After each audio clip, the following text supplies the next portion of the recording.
नमस्कार दर्शकों, प्रणाम। मेरा नाम है राम और रिपब्लिक भारत पर अब शुरू करने जा रहा हूं महाभारत। दोस्तों, हिंदी की एक बड़ी मशहूर कहावत है, आपने जरूर सुनी होगी, दूध का जला छाछ भी फूंक फूंक कर पीता है। मतलब आप समझ गए होंगे कि जो गलती हो गई है उसे फिर क्यों दोहराना, क्यों वही गलती दोबारा करना, क्यों फिर से मुंह जलाना। लेकिन गर्म दूध से मुंह जलाने के बाद अगर कोई खौला खौला कर पिए, ये दूध को खौला खौला कर पिए, तो वो कौन है? आप उसको क्या कहेंगे? दोस्तों, आप कुछ भी कह सकते हैं, लेकिन अगर कोई मुझसे पूछे तो मैं कहूंगा कि वो कांग्रेस है। जी हां, वो कांग्रेस है। आप पूछेंगे कि भाई राम, आप ऐसा क्यों बोल रहे हैं, ऐसा क्यों कह रहे हैं आप? तो मैं सिर्फ इतनी बात कहना चाहता हूं कि गलती पे गलती, गलती पे गलती, गलती पे गलती कोई कैसे कर सकता है? इतनी बार कैसे दोहरा सकता है? और अगर कर रहा है तो कांग्रेस के सिवाय वो कौन हो सकता है? ये तस्वीर जरा देखिए। प्रधानमंत्री मोदी को कांग्रेस ने जब जब अपशब्द कहे, ये इतिहास है, ये ज्यादा दूर की बात नहीं है। जब जब प्रधानमंत्री के लिए अपशब्द कहे गए, परिणाम अच्छा नहीं रहा, जमानतें जब्त हो गई। लेकिन वो कांग्रेस ही क्या जो गलती करके संभल जाए। कभी कहा गया खून का सौदागर, कभी किसी ने चोर कहा, कभी कोई नीच आदमी कहने पर उतर आया है? ये कांग्रेस पार्टी के जो लीडर हैं वो बदलते रहे, शब्द बदलते रहे, लेकिन उनके मायने अंदर से क्या थे, ये इसमें आपको नजर आएगा। कोई औरंगजेब बताता है, कोई रावण बताता है। और ये सब कुछ कहने वाली कांग्रेस पिछले कुछ सालों से ये समझ गई है कि वो मोदी से ऐसे तो नहीं जीत सकते। इसलिए एक तरफ वो वोट चोरी का जो नैरेटिव है, वोट चोर गद्दी छोड़, वोट चोर गद्दी छोड़, ऐसा नैरेटिव बना रहे हैं, देश के चुनाव आयुक्तों को नाम ले लेकर धमका रहे हैं, और दूसरी तरफ मोदी की कब्र खोदने के नारे लगाए जा रहे हैं। ये जरा देखिए, ये नारा नया नहीं है, इसकी एक पुरानी तस्वीर मैं आपको दिखा रहा हूं। नई मैंने दिखाई है, ये थोड़ी सी पुरानी है, साल था 2023। और ये जो नारा है वो एक तरह से स्लोगन इन लोगों ने बना लिया कि हम बहाने बनाएंगे, बार बार बनाएंगे, लेकिन नारा वही लगाएंगे, नारा वही पुराना लगाएंगे। ये देखिए पुरानी तस्वीरें। इस बार जो नारा लगाया गया, ये 2023 में ये लोग आजमा चुके हैं, और इसके बाद इसके परिणाम भी सामने आ चुके हैं। ये जरा देखिए, मैं सुनाना चाहता हूं आपको, ये 2023 में भी लगाया गया। और ये मामला इस बार बीजेपी ने बड़ी जोरदार तरीके से उठाया। आज सुबह जब संसद के दोनों सदनों में प्रोसीडिंग शुरू हुई, कार्यवाही शुरू हुई, तो ये सवाल दोनों सदनों में उठकर आए, क्या प्रधानमंत्री के लिए ऐसे शब्दों का इस्तेमाल किया जाएगा?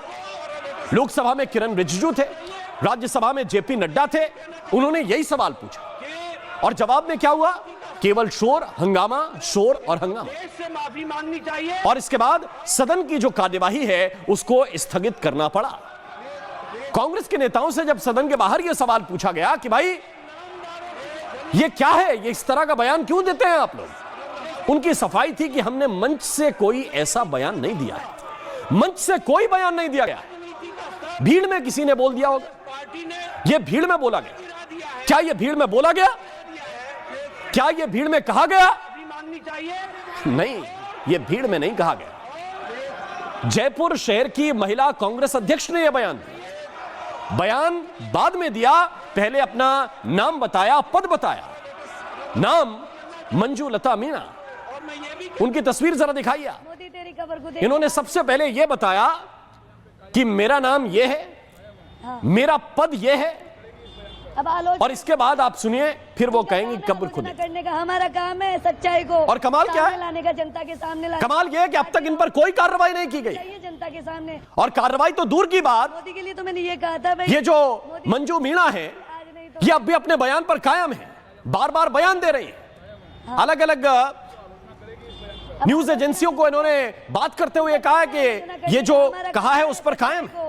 सामने लाने का। अब इसका क्या मतलब निकाला जाए? आज ये राहुल जी ने तो सच्चाई मतलब ये है कि ये एक एजेंडा है और एजेंडे के तहत ये बात कही गई। ये कहा था भाई मोदी कभी कांग्रेस के मंच से आपको याद होगा अभी बिहार का चुनाव, प्रधानमंत्री की मां को गाली दी जाती है। कभी राहुल गांधी एक कैंपेन चलाते हैं, चौकीदार चोर है, चौकीदार चोर है, जवाब दिया जाता है कि मैं भी चौकीदार, मैं भी चौकीदार। लालू यादव कभी कहते हैं कि इनका कोई परिवार ही नहीं है, ये बिना परिवार वाले हैं। जवाब में एक कैंपेन खड़ा होता है, मैं मोदी का परिवार। बहुत सारे ट्विटर हैंडल, एक्स हैंडल बदल गए थे उस वक्त। अब सवाल यह है कि ये कैसी मोहब्बत की दुकान है भाई? ये कैसी मोहब्बत की दुकान है जहां केवल नफरत और नफरत का सामान ही है, नफरत ही नफरत बेची जा रही है, और जहां से मौत की कामना की जा रही है, जहां से गालियों की किश्तें निकाली जा रही हैं। ये किस तरह की दुकान है? और पिछली बार जब यह कब्र खोदने वाली बात कही गई थी, तब मुझे याद है प्रधानमंत्री ने दो बातें कही थी। पहली, उन्होंने जो बात कही कि वो बोलते हैं कि मोदी तेरी कब्र खुदेगी, और जनता यह कहती है कि मोदी तेरा कमल खिलेगा। और दूसरा, उन्होंने इस बात पर आपत्ति जताई थी कि ये अगर नारे भी चुनते हैं तो उसमें भी तुष्टीकरण करते हैं। यह प्रधानमंत्री ने कहा था। उन्होंने कहा था कि न तो जीते जी और न मरने के बाद ये मोदी को गाड़ नहीं पाएंगे भाई, ये मोदी को नहीं गाड़ सकते। और ये कैसा नारा है, ये कैसी कामना है? मैं प्रधानमंत्री को थोड़ी देर के लिए अलग, इससे अलग भी रख दूं, हटा दूं प्रधानमंत्री को, तब भी ये कोई नारा कैसे लगा सकता है कि तेरी कब्र खुदेगी, भले उसमें मोदी शामिल ना हो? ये कैसा नारा है? ये कोई कैसे लगा सकता है किसी के लिए भी? दर्शकों, हम सनातन संस्कृति के लोग हैं। हमारे यहां कहा जाता है कि इस संसार में कोई परमानेंट नहीं है। एक भजन बड़ा पॉपुलर है, गाया जाता है, यह निर्गुण भजन है। उसके बोल हैं कि राष्ट्रपति हो, कर्नल जनरल या हो लेफ्टिनेंट, काल सभी को खा जाएगा, लेडीज हो या जेंट, जगत में कोई ना परमानेंट। जो आया है सो जाना है, यह तो तय है। अगर धरती पे आए हो तो जाओगे, कोई अमर नहीं है।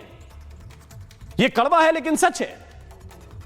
लेकिन हम उस विचार को जीने वाले लोग हैं जो हमने गीता से सीखा है। और गीता हमें क्या सिखाती है? नैनम छिद्दन्ति शस्त्राणि नैनम दहति पावका न चैनम क्लेदयन्त्यापो न शोषयति मारुता। भाई, हमारी जो आत्मा है ना, इसको कोई पानी गीला नहीं कर सकता, कोई हवा सुखा नहीं सकती, किसी शस्त्र से यह छेदी नहीं जा सकती। हमारी आत्मा अजर है, अमर है। यह शरीर, यह काया जो है, यह नश्वर है, आत्मा अमर है। और जो प्रधानमंत्री नरेंद्र मोदी वैश्विक नेताओं को गीता भेंट करते हैं, गीता देते हैं, जो मोदी सनातन के लिए जीते हैं, सनातन को जीते हैं, कल्पना कीजिए आप, उनकी कब्र खोदने के नारे लगाए जा रहे हैं, मोदी तेरी कब्र खुदेगी, और कोई कार्रवाई नहीं हो रही। दोस्तों, यह खामोशी अच्छी नहीं है, यह परंपरा अच्छी नहीं है। इसके जो चुनावी परिणाम है, जो होंगे सो होंगे। यह जीतना हारना चलता रहेगा, कोई जीतेगा कोई हारेगा। लेकिन यह भाषा, यह तेवर, यह गुरूर, यह घमंड, क्या यह स्वीकार्य हो सकता है? क्या यह स्वीकार किया जा सकता है? दोस्तों, एक अंतिम बात कहना चाहता हूं कि राजनीति बड़े सब्र का काम है। यहां कब्र का कोई काम नहीं है। यह सब्र का काम है, यह धैर्य का काम है, यह अधीरता का काम नहीं है। और इसलिए आज सवाल यह है कि क्या मोदी को गाली देकर क्या कांग्रेस अपनी राजनीतिक कब्र खोद रही है? सवाल यह है कि अब बार बार जो हारे हैं, तो क्या अब कब्र के सहारे चले जाएंगे, इतने नीचे घुस जाएंगे? और क्या मुद्दों की कंगाली है? क्या मुद्दों की कंगाली है तो सबसे अच्छा ऑप्शन मोदी को गाली है।